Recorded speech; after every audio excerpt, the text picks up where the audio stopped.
Ketika itu akan terjadi pembunuhan merata-rata, perzinaan di mana-mana. Ekonomi sebuah negara dimonopoli oleh satu golongan saja.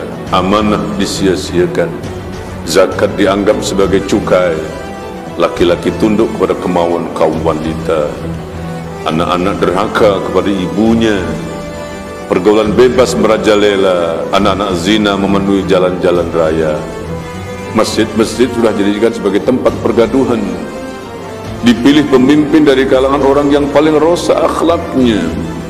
Dihormati seseorang karena takut akan kejahatannya.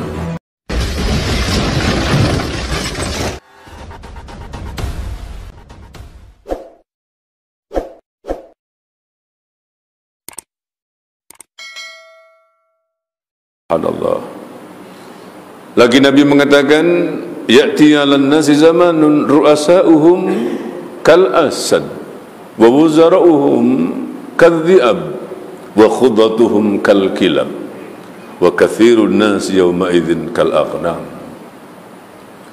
Nanti akan datang di akhir zaman menjelang kiamat. Kamu lihat, kata Nabi, pemimpin-pemimpin manusia ketika itu adalah umpama singa. Dan menteri-menteri mereka pada hari itu adalah ibarat serigala. Hakim-hakim mereka pula adalah anjing gila. Dan manusia yang hidup ketika itu adalah umpama kambing-kambing tanpa pedoman. Apa mau jadi struktur sebuah masyarakat, ya, di mana pemimpinnya bermentaliti seperti mentaliti singa. Singa itu kerjanya tukang terkam. Ya, dari dulu singa memang raja. Ada pilihan raya ataupun tidak, singa tetap raja. Raja hutan. Kerjanya terkam sana, terkam sini. Menterinya adalah serigala. Binatang paling licik, binatang pandai mengampu itu serigala. Ya, pengampu-pengampu. Ya, menterinya adalah pengampu-pengampu. Hakimnya adalah anjing. Nah, anjing gila. Anjing nih Tuhan, dari segi kesetiaannya memang sangat bagus. Dia boleh mengecam majikan dan ikut arahan majikan. Itu anjing setia. Tapi ada kekurangan anjing. Kekurangan anjing ini, dia tak boleh membezakan mana tetamu orang baik, mana tetamu orang jahat. Bagi anjing, baik jahat tak penting. Yang penting daging. Biar pencuri orang jahat sebelum masuk dibagi daging dulu senyap, hilang cash, buang cash. Iya, gara-gara daging diam dia. Tapi biar ustadz datang dengan tangan kosong, dari diam lagi kuat menyala, cari-cari alasan, dicari-cari kesalahan. Artinya bagi hakim yang mentalitinya anjing, benar salah tak penting, yang penting daging itu.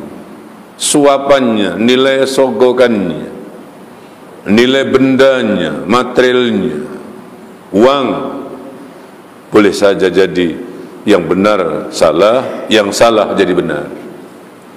Dan yang terakhir, manusia hidup tanpa pegangan seperti kambing. Kambing kemanapun dibawa, embek juga bunyi. Di kandang embek, di padang embek, di pasar embek, ke masjid embek, ke parlimen embek, disembelih pun embek. Nak masuk kuali pun bunyi lain tak tahu, embek juga. Akhir zaman akan terjadi seperti itu. Dan lagi kata Nabi, apabila ekonomimu telah dipengaruhi oleh riba, hingga tidak lagi ada transaksi jual beli, simpan pinjam, sewa gadai, melainkan pasti di sana ada riba. Bilangan kaum wanita lebih besar daripada kaum lelaki. Masa berjalan begitu pantas, jarak yang jauh terasa begitu sangat dekat. Ketika itu akan terjadi pembunuhan merata-rata, perzinaan di mana-mana. Ekonomi sebuah negara dimonopoli oleh satu golongan saja. Amanah disia-siakan. Zakat dianggap sebagai cukai. Laki-laki tunduk kepada kemauan kaum wanita. Anak-anak derhaka kepada ibunya. Pergaulan bebas merajalela. Anak-anak zina memenuhi jalan-jalan raya. Masjid-masjid sudah dijadikan sebagai tempat pergaduhan. Dipilih pemimpin dari kalangan orang yang paling rosak akhlaknya. Dihormati seseorang karena takut akan kejahatannya. Arak diminum di merata-rata. Laki-laki berbangga dengan emas dan kain sutra. Artis penyanyi disanjung tinggi dan ulama dikeji. Musik, lagu-lagu dijadikan sebagai hiburan. Dan ramai orang yang hidup di akhir zaman berani mengutuk dan menghina para sahabat-sahabat radhiyallahu anhum yang mulia. Orang berbuat ma'ruf dituduh mungkar, dan orang berbuat mungkar dikatakan ma'ruf. Ilmu agama tidak diminati. Ulama-ulama banyak yang dimatikan oleh Allah.